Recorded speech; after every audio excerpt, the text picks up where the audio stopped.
Well, well, well. Welcome to the show, Patrick.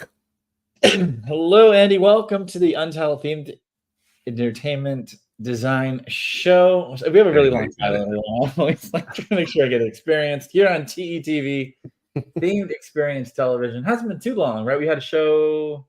Was it Last Monday. Monday? Was it? It was last Monday. Wow, last month. You were Just there. a week ago. You were there, and that was great. We're talking about sustainability design. Check that out. We have a great show talking about the Creative Lab. We have Chris Oliver from Universal Creative and Peter Weischer from UCF waiting in the wings. So appreciate everybody who's tuning in today. But of course, before we get to that, a couple of important things. First, make sure you like and subscribe. YouTube is the best place. Make sure you subscribe to get notifications when you go live so that you never miss a beat. Follow us on LinkedIn. Sign up for notifications as well. We know we have a lot of followers, thousands of followers, and we don't want to make sure that you don't miss this when we go live. It's fun when you're live and you can tune in and comment and all that. Yeah, the whole thing about the live audience is that you get to interact with our guests and us, and we usually take most questions given time permitting. Yeah. Well, and so here we are. We have oddly a lot of news happening in December and after IAPA, right? So yeah, it's really surprising. Well, where do you want to start, Andy? We got Zootopia opening officially in Shanghai Disneyland. Yeah, I mean, it's a huge land, all brand new land down in Shanghai. And I've been to Shanghai, and it's one of my favorite parks. I really enjoyed it a lot, and I think that's an excellent addition to their lineup there. And it looks great. I think the ride looks great. There's some great animatronics. It looks like a lot of fun. Have you watched the ride through? I don't do that. I know. We were just talking about that before the show, but I couldn't resist because I don't get out to Shanghai as often as I'd like, but yeah, it looks really fun. Basically, I don't know if you know, spoilers, but it's basically Mickey and Minnie's Runaway Railway with a Zootopia show. Right. But it's great. It looks like a lot of fun. Yeah, and sorry, go ahead. Go ahead. No, go ahead. No, and Dustin Schofield, who's been my friend, I knew him in LA for over a decade, and he's gradually worked his way up at Disney and was the creative director for the project, which is really cool. So he's been popping up on my feed. So congratulations. He was also a 50 influencer in theme park, which is awesome too. So he was I keep catching things and little details on Instagram. I'm trying to avoid it, and I'm not sure when I'll make it out to Shanghai, but it will happen, and I look forward to that. And I mean, we all know what these mega products are to launch. So congratulations to that entire team that's worked tirelessly through all stages of production. So hopefully that big mega dark ride looks like an e-ticket experience is going to help round out the park even more, which is awesome. Yeah, no, it looks really good. I haven't seen any pictures of the F&B or retail or anything like that either, but I'm sure it's great. Well, and just speaking of Asia, did Frozen open this week as well, or did we cover that last week? We covered that I think we mentioned it last week. Okay, Frozen, because it opened the week before that. Gotcha. Yeah, my feed is opening, and then a little bit of a news here in we'll just move. How about we move east? So Disneyland Fantasmic is returning. We all know there was a bit of a fire, to say the least. What they announced? I actually don't know the actual date, but I know you do, Andy. It's May 24th. Fantasmic returns, and also the other big news that they didn't mention the dragon. There's no dragon mentioned yet because dragons are not coming back in that same form. But I think that the other big news, hiding behind the headline, was that the pirates are out and Peter Pan is back in for the Columbia section of the show. Yeah, and I think that made a lot of people happy. I think that was such a really fun, charming bit that they would do. No, that's cool. Well, I mean, if they just went back to the old soundtrack, that'd be a win too. But I'd be fine with that as well. I won't say much. So really, really cool to see that. Yeah, I mean, that was. I mean, in my head, if I hear any sort of gun or like cannon blast, all I hear is you know, that kind of thing. Yeah. Forever. So yeah, kind of stuff. So that's great that they're bringing that back. Yeah, it'd be great. Well, you know, the parks are living and breathing, which is great. So Yeah. congrats to the Great. team. I mean, Yeah. you know, we have the old school generation Phantasmic Dragon here. I think it works just fine. So I hope that they can bring it in their hearts to maybe even, you know, maybe if it's not Murph or I don't know the official name, but the big Murphy. yeah, Murphy, the animatronic one. I mean, bring back the old puppetry. That'd be nice because it's a pretty big part of the show. So hopefully they'll be able to bring that back.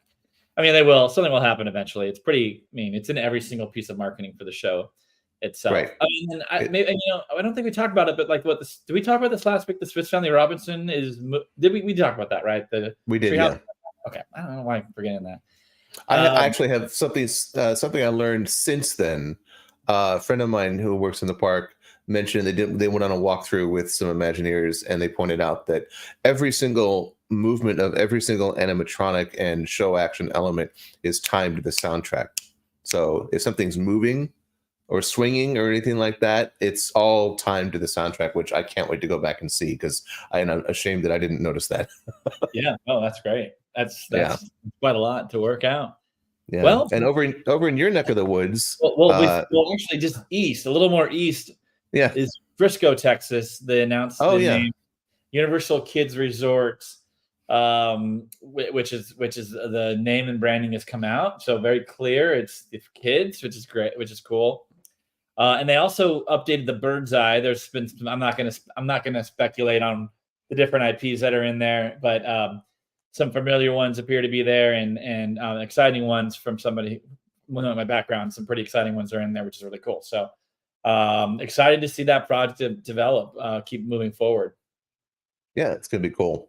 And then now down the street from you. Sorry, yes. Now I was going to use the Universal thing as a segue into our guest, but that's fine. It's fine. That's fair. That's fair. That could have worked out. No.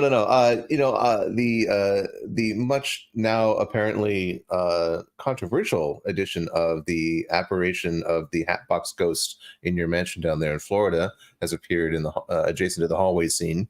So a lot of people are kind of like about it, even though they've been clamoring for it. They're like, yeah, but not like that. You know, we all know what it takes to make these projects happen. So right. Any sort of addition to the Haunted Mansion or any attractions is always welcome and to enhance the guest experience. So I look forward to checking it out myself in the coming, whenever I go to Magic Kingdom, which is when you have a newborn, not where you want to go. I don't know. I've seen a lot of newborns there, so, you know, step it up. Yeah, it's a lot. But yeah, that's the team that brought that together to the fold. Yeah, I mean, overall, I've seen it for sure at Disneyland, and it's a fun addition. So overall, well, Disney spends $15 million on a Hatbox Ghost animatronic, and then people are like, eh. Well, you know, it's tough stuff. And then I mean, really, kind of closing the door on the pandemic. There's been a lot of discussion about Epcot for the past 5 years having construction walls, and the walls are down officially as of the recording of this video, with the World Celebration Gardens opening up at Epcot. I'll be checking those out later this week, pending my health. I just had a food poisoning. And you know, they look really great. I mean, I love you know, we know that the products evolve, right? So we get it. Pandemic shifts, this products faded away that are not going to be there anymore. It's definitely been, you know, reimagined and is what it is today. But I was seeing a couple photos today of just places where you could congregate, hang out. Like I was like, oh, where's the brewery? You know, bring me let me hang out. And I think that the parks need that. So particularly Epcot, which is definitely like a gathering place of people, and there's always the need for seating, always the need for tables. So I'm excited to check it out. I'm most excited to not have to wind my way through walls at Epcot as well. So, you know, again, congratulations to the entire team that is opened it up to the public. So look forward to checking that out. Yeah, I have a little story. About 7 or 8 years ago, I was having lunch with a friend at Imagineering. We were talking about, the upcoming reimagining of Epcot, and he was like, what would you want to see in Epcot? Big change. And I said you should take the whole central community core area and put a giant garden there. And Mhm. that's what happened. I'm very pleased to see that. I thought that was, I think it's way better than that concrete desert with a giant fountain in it, I think. Yeah, I mean, I will not provide creative opinions, but I will say I'm no, I mean, it's good to see it's good to see it open. I look forward to seeing it in person, and yeah, a lot of the spirit of the original Communicore is still there. Yeah, I know, again, that there's a lot of heatedness for like the Connections Cafe and the eatery and then the store. It is a huge improvement yeah, over what was there before, and it's not. I mean, these things were designed in the '90s, and to be here and now and hip. right. These are really, I'm a big fan, and I spend a lot of time in them just because it's like, oh, I'm gonna go to get food here first, and then we're gonna go on Guardians, and it's kind of like change the dynamic of the park, and so I'm a big fan and look forward to checking out those other areas. But enough news, um, and we, speaking of Universal Kids Resort, right? We have some great collaborators, industry professionals, that are working tirelessly for the next generation, that are trying to help bridge that gap between how do you, become a designer in this industry, or how do you get involved with it, and real world knowledge and really collaborating with companies is, I think, the best way to do it. And let's bring our guests on who are on the front lines of that, who are dedicating themselves to the next generation, helping and collaborating. We have Peter Reicher from UCF, and then we have Chris Oliver from Universal Creative. So thank you very much for joining you. I'm giving a round Yeah, of welcome applause. to the show, you guys. Thanks for coming on. Well, thanks for having us. Appreciate it. And thanks for bearing with us during those minutes. They went a little longer, but yeah, there was a lot of news to chat about. Well, why don't we start off with Chris Oliver? Can you talk to us a bit about your background, and of course what you do for Universal today, your titles, all those good things that our audience would love to know. Sure, I'm happy to. And again, thanks for having us on today. Um, I am an engineer, and I graduated with my electrical engineering degree from Clemson University back in 1987.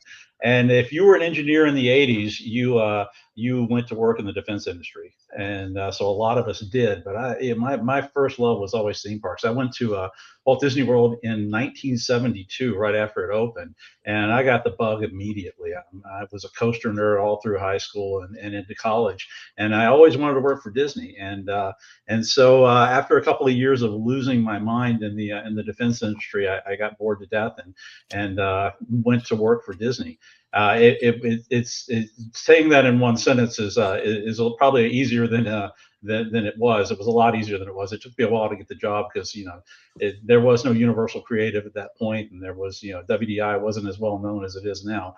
But I managed to swing a job and started working with Walt Disney World Ride and Show Engineering. My first assignment was working on monorails for a few years. I switched over to WDI and worked on Walt Disney World Splash Mountain, first Tower of Terror. I got sent to Paris to open Disneyland Space Mountain, and then came back and worked on Test Track here. Left the industry for several years and came back to work on Universal Studios Dubai. And I don't think I have to tell you there is no Universal Studios Dubai. We have a nice arch sitting out in the middle of the desert, but the park was never it was never built.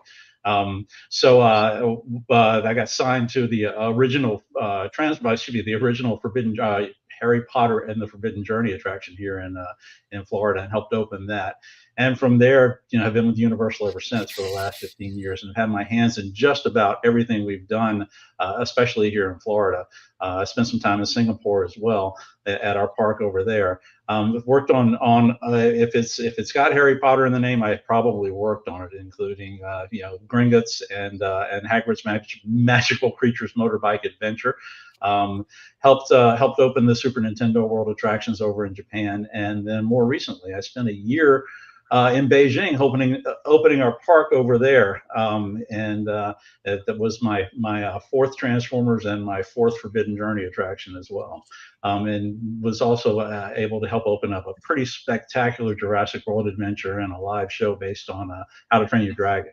Currently, I'm Vice President of Engineering for Epic Universe, and we're going to have several really immersive themed lands and some pretty spectacular attractions there. So my days are full these days.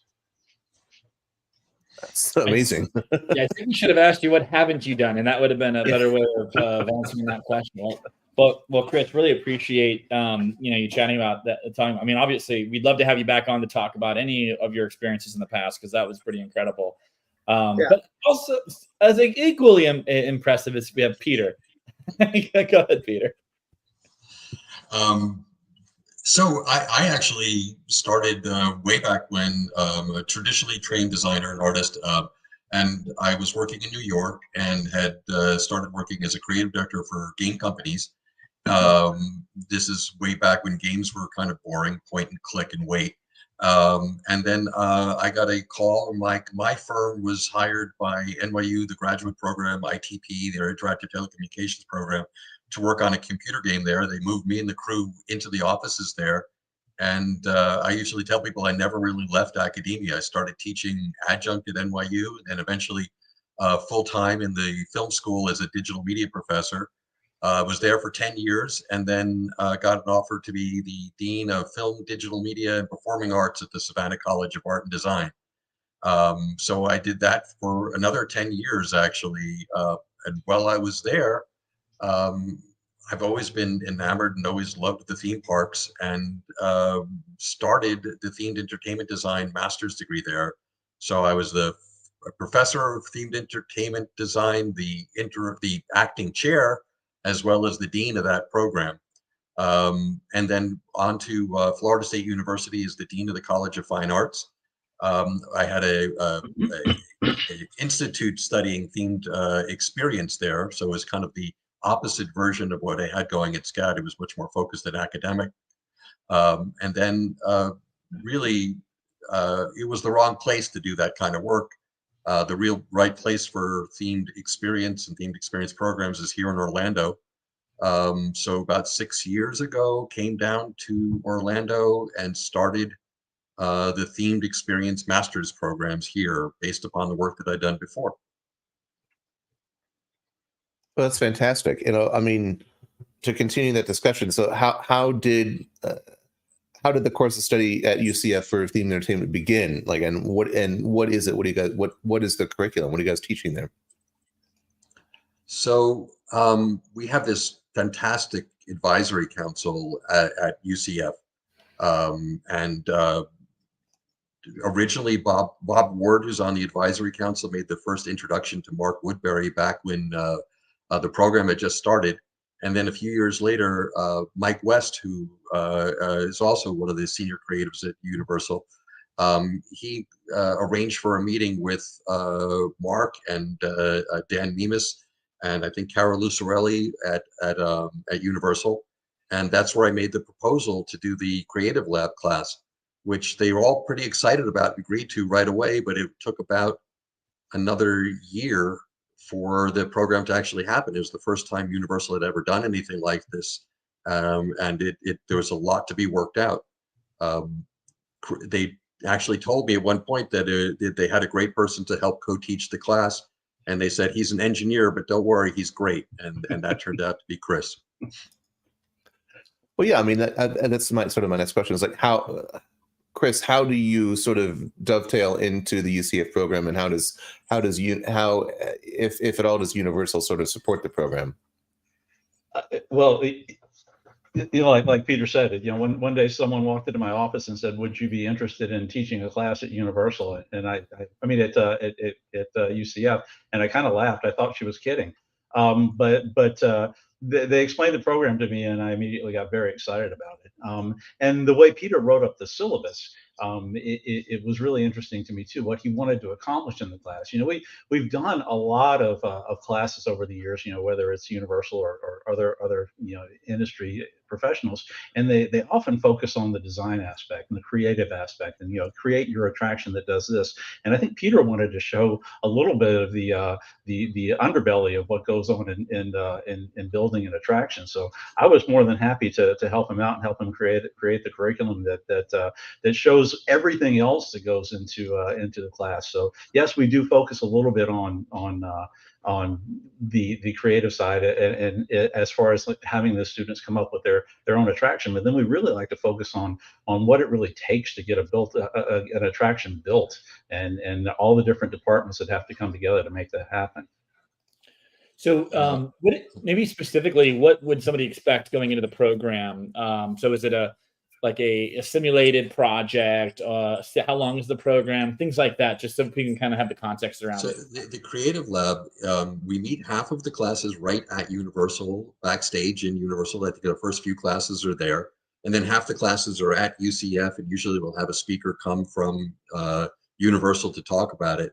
And as Chris said, it's really interesting to me is most of my students are in the creative end. They're designers and producers, but some of the most successful classes that we've talked to research and legal and budgeting and all these other aspects of creating a themed experiences that Universal has great expertise in that students really don't know.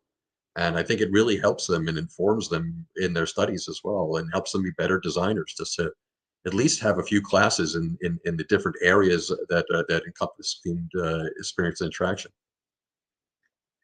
I have a kind of a slightly modified version of one of the questions we're going to ask to Chris. So, you kind of said your title and products you worked on, but what is it that you actually do or do, if you can talk about it, and then maybe how has your involvement in the Creative Lab maybe been affected by that, and the way you see projects or the way you conduct yourself in general? Has there been a little bit of a 360 on that? Yeah. So what I do, I have I'm responsible for all of the ride and show engineers on the Epic Universe project. So I think we've got 160, 170 engineers, and those engineers are doing everything from show lighting, audio, video, all the way up to machine design of the attractions and animatronics. So we've got a range of electrical, mechanical, software, audio, video, lighting professionals that are all working together to pull this park together. So I'm responsible for all of those engineers. How that relates to UCF, I think I've reached the point in my career. I mean, I rattled off my credit list earlier. I think I hold the record right now for opening the most e-ticket attractions at Universal Creative. So I really personally don't have any more boxes to check to do, things to do in this career. So my role these days is as much about preparing the next generation of attraction builders as it is building attractions themselves. So I spend most of my time coaching and mentoring my team so they can have as much fun in their career as I've had in mine. The UCF experience really, I am really committed at this point. Like I said, I've been doing this over 30 years. I'm really committed at this point to making sure we've got another generation of people who can continue on all the work that we've done here, not just at Universal, but at Disney and across the industry.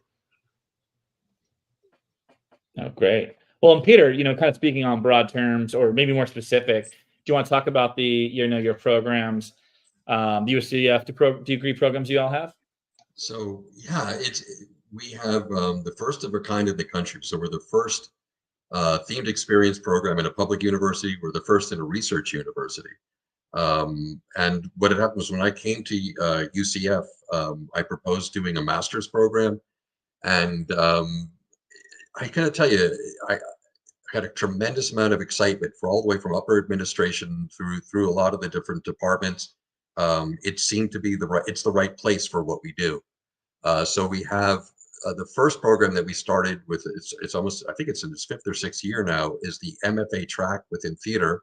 So the students get a terminal degree in the arts and theater, and then they're also studying themed experience too. And they really are focusing on that, but they're taking scenic design classes as well.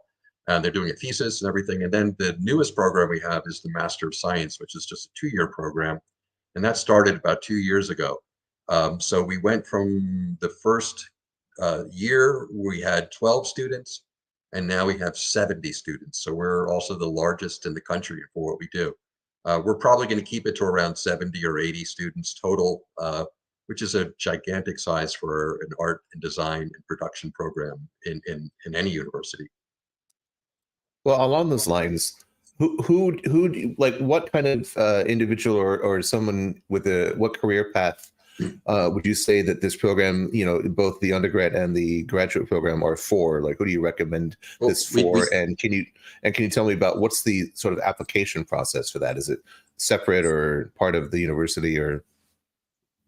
We do not have an undergrad program, actually. Oh, okay. And it's very important because, for us, themed experience, themed attraction is such a gigantic field. So we're bringing in people who have expertise in interior design, architecture, graphic design, illustration, theatrical design, production, television, all these different things. A lot of engineers actually as well in our program, engineers who have a creative bent. We want them to come in with a specific skill set and an ability to work in the field. And then what we teach them is how to apply that skill set into creating narrative environments.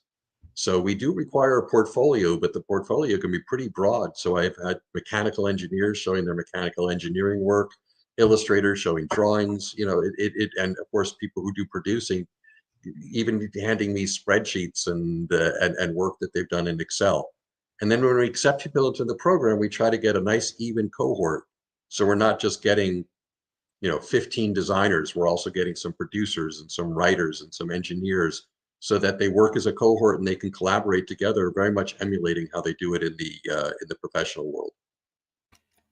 Oh, that's great. I was going to say, it sounds quite a lot like, putting together a team for a project.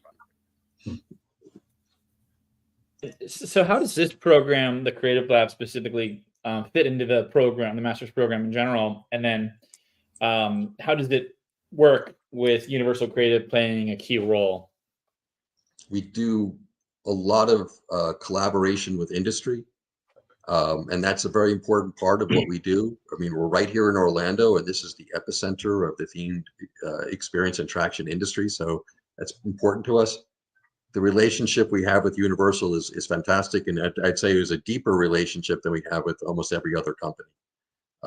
So I'd say the students that go through this class, it's the most popular class we teach, and they literally think of it as a life-changing experience. And I can throw it over to Chris, but a great deal of that is because of the hard work and dedication and organization that Universal brings to the course. Yeah, we like we said earlier, we wanted to give the students the opportunity to see a little bit of everything that goes on in the class. So we do want to make sure that they interface with a bunch of professionals doing various roles. So this past year, we had people from our creative studio come in and talk about how to package and pitch your idea. We brought in our consumer insights people, and they talked about the research that they do into new attractions, and they do focus groups and things like that to determine what's going to fly and what doesn't.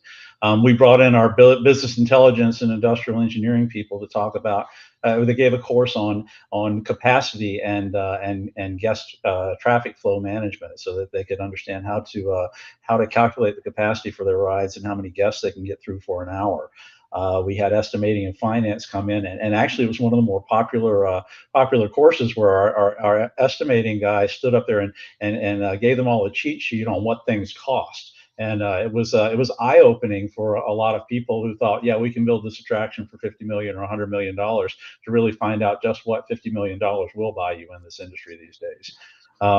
We had our facilities design people come in and talk about some of the challenges of actually creating the box that holds an attraction. Another thing a lot of people don't think about, you got to build the building around the attraction, and how we actually go about designing that building. And the one example we used over and over again was we took them over to Transformers, and not a lot of people realize this, but Transformers is a 2-story attraction.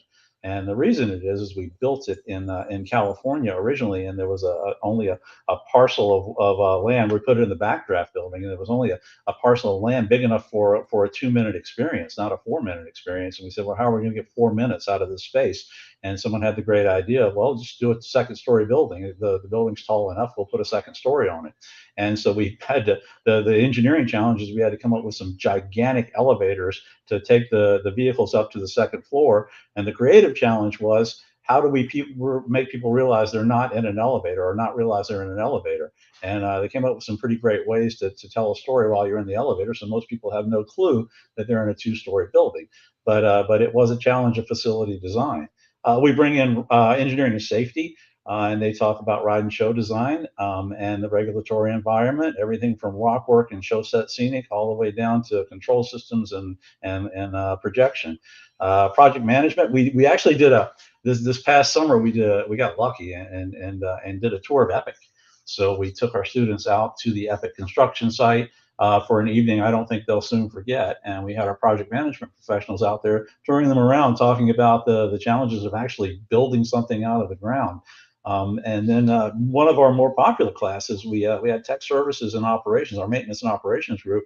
We did a backstage tour of Hagrid's. If you've ever been on Hagrid's, let me get this right, Hagrid's motorbike. I always screw up these names. I'll just call it Hagrid's for now. We took them over to Hagrid's, and we showed them. We built an incredibly popular attraction that's very hard to maintain. And so we really focus on the importance of the back of house and what goes on behind the scenes, and how if you don't really accommodate the operations and tech services people, it can really affect your ability to deliver an attraction. So really, summing all these things up into these different groups and letting the students see that it's much more than just a great idea. It takes a lot to build one of these attractions. So that's really our goal. Man, I've been in this industry for 30 years, and I want to take this class now. Yeah. It sounds awesome. It does. So I understand you guys in the class use the device of case studies, like you take an attraction or a land and go through it, and can you talk to us about how you use case studies in the course? Well, I think the Hagrid's was a great example. We took them and showed them what we did to build that attraction, but then we said, here's what we missed. And if we're going to ever make we met the creative intent of Hagrid's, but we really didn't meet the capacity intent of it, and we certainly didn't make it as easy to maintain as we would have hoped. So we did use that as an example for what they can do. But then as far as if you're talking about case studies we've used as examples for teaching, or maybe case studies of what they've done themselves. Sorry, I was muted. I mean, I was earlier we were talking about using Toon Lagoon as a case study for the class. Certainly. So what we did in our first semester, was we gave the students free reign. We said, you guys can create any attraction you want in any venue, anywhere we want to create it. And that opened them up, and they did a lot of interesting things. So we got a lot of interesting stuff back. So we tried something in the second class where we said, all right, we're going to limit people. We're going to restrict them. And what we did was we said, all right, there's a plot of land in between Toon Lagoon and Islands of Adventure, in between Toon Lagoon and Marvel Superhero Island. There's an old Toon amphitheater there that's been abandoned for years. It's a pretty prime piece of real estate. And so we gave them the dimensions of the land, and we said, here's an area that you can build on. And we gave them the option to do pretty much anything they wanted. We said, you guys can keep the amphitheater there. You can raise it and build something new.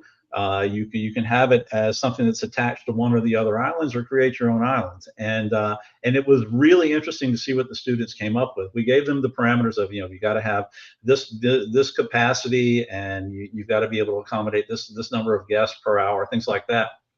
And some of them came up with their own superhero attraction. Some of them chose to do a tune-based attraction. The one that sticks in my mind is, it was really interesting. It was a suspended vehicle, and they actually had the concept was that an evil villain had stolen all the color from the world, so they had to go back and recolor the world, all of the tunes. So you had a color gun that you actually painted all the tunes with as you rode through the attraction.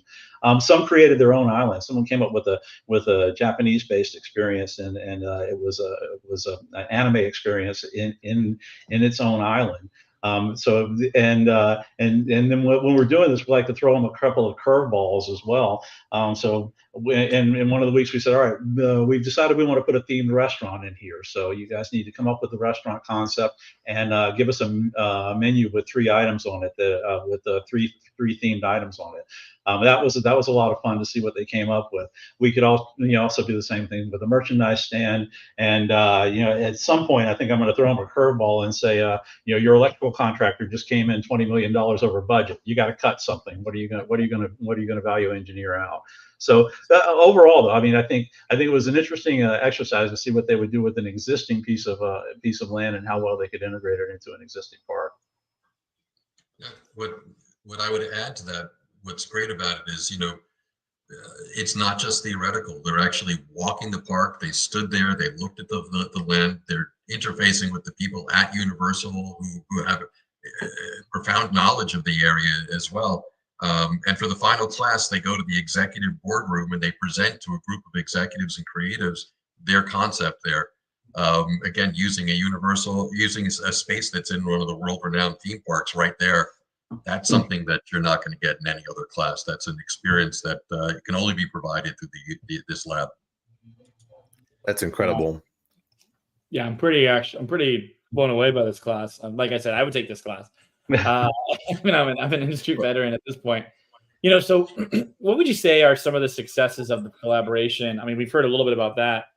And then, what do you think is the best lessons that the students are taking away from their experience? Well, I can tell you, it's of course extremely popular, but it's also they're understanding much more about the collaborative nature of the industry. We can tell them all the time, collaborate, but they actually see all these brilliant people, incredible expertise that go into creating something. And in many cases, it's the people who they hadn't even thought about. They hadn't thought about legal and IP issues and that kind of thing. They take away, usually they're incredibly excited about being part of building something great that's bigger than themselves. Most of the time, the real benefit isn't in just the creative work that's presented, because I think people at Universal enjoy seeing the creative work as well. But I think the real benefit is that Universal is getting to see some top-notch students and some incredible talent. And a lot of our students are going on to work exactly there at Universal Creative. So I think that's a real nice benefit to it, is really the career path that it helps them go on. Yeah, I was going to say I was going to say it sounds like you're creating a really excellent sort of feeder program for all the positions that Universal has to fill. Either that, or maybe we're scaring them away. I'm not sure which. Well, I should also mention, by the way, that the classes, we teach 2 sections of it. So Chris and I are teaching 2 classes a year together. And the summer section is open to students from any university.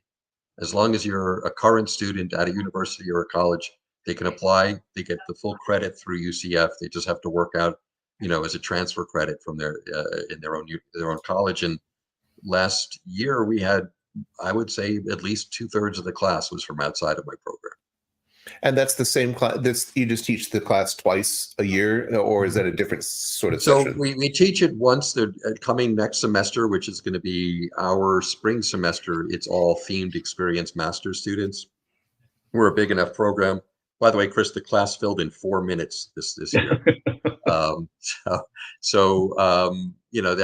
That is for that. Usually we reserve those spots for our master students. And then over the summer, really, it makes sense because we have students coming from all over the country.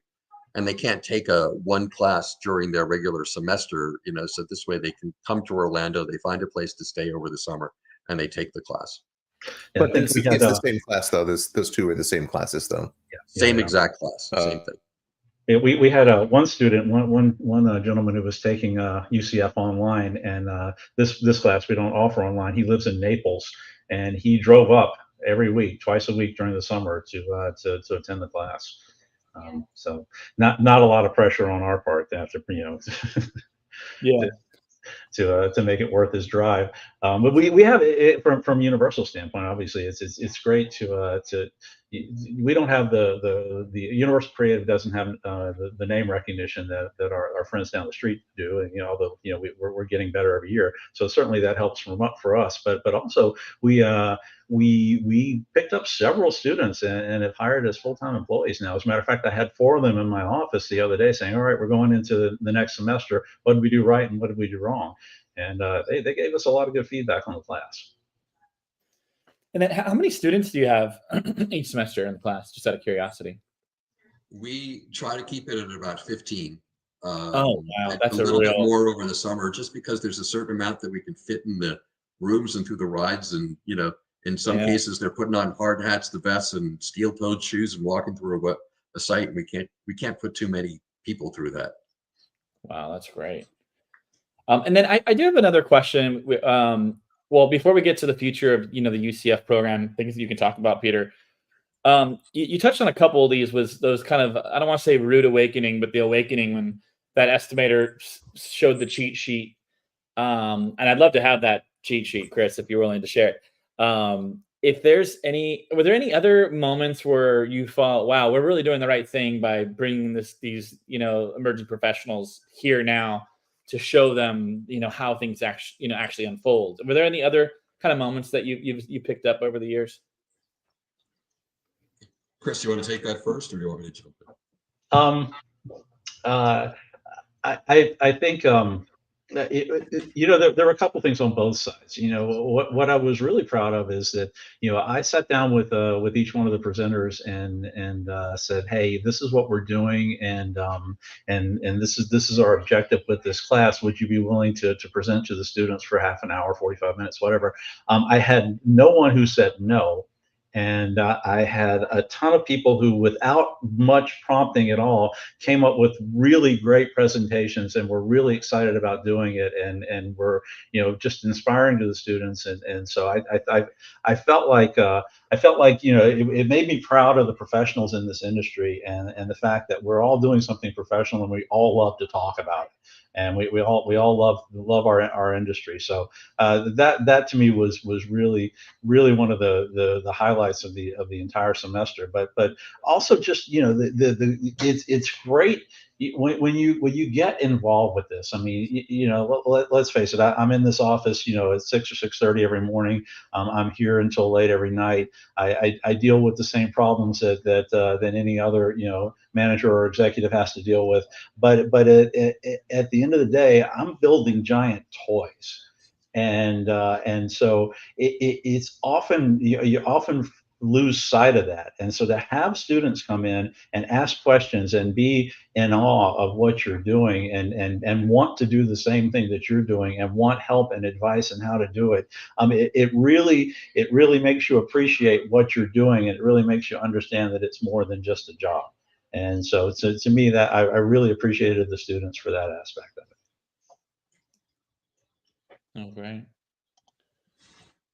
So I think, you know, the students love the fact that, like we did, I think Velocicoaster the first class for a couple of times, and they walk in, they're looking at the layout of the park, they're talking to the creative director and the designers who themed it. They're talking to the person who did a lot of the primary design of the path of the coaster. They actually walk around it, they look at it, then they get to ride it, which of course is tremendous amounts of fun. And just that fact of being there, standing next to something of that scale and that impressive, and talking to the people who were responsible for it, is just an amazing experience. But I would tell you that, as Chris said, you know, a lot of the technical stuff was fantastic as well. We had one lecture that I found to be really memorable was how to pitch. And I'm sitting there taking notes the whole time. And I use that, what I learned when I'm talking to potential donors, when I'm talking to people outside of in the university to talk about my program. And my God, it works, you know.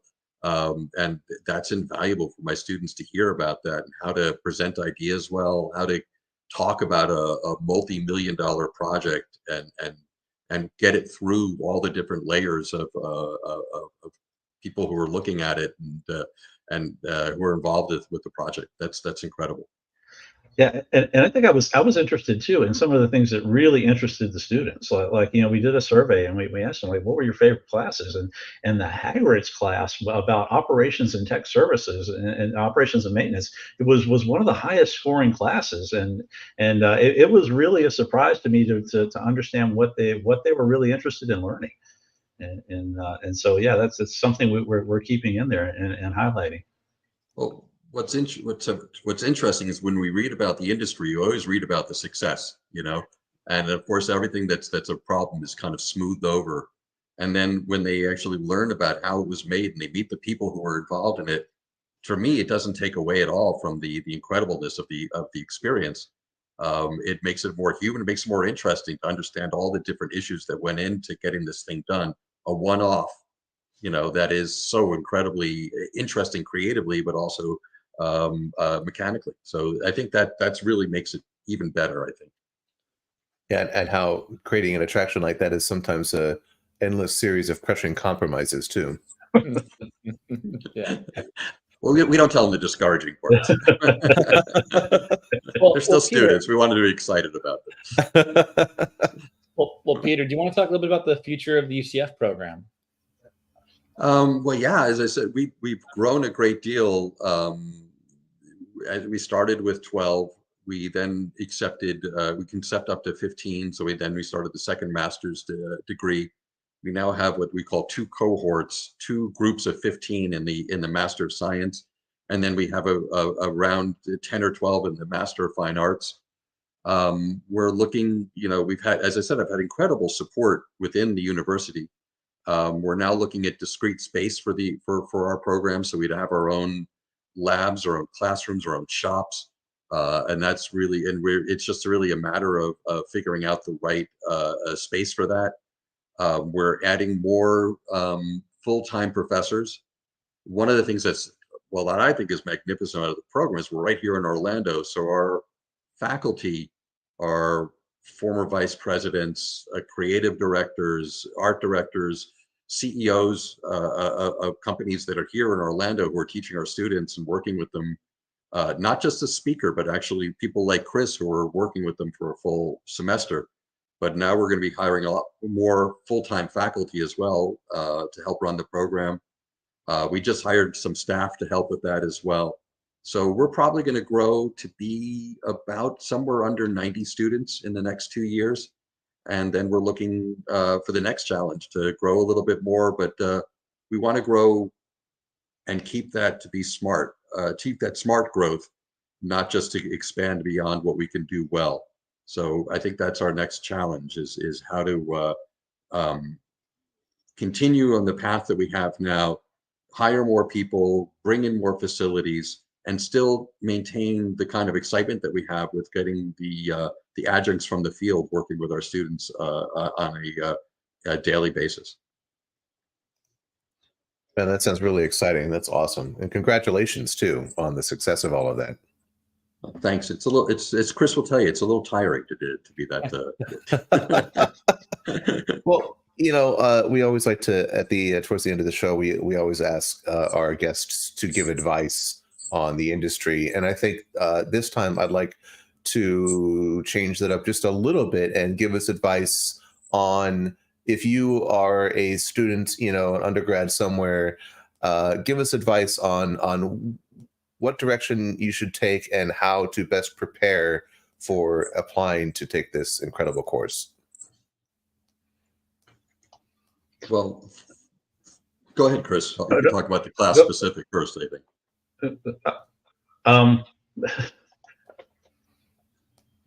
Well, I think if people are taking this course, they're doing the right thing. You know, when we tell a lot of our students to get involved, Get involved in IAPA, get involved in TEA, get involved in ASTM.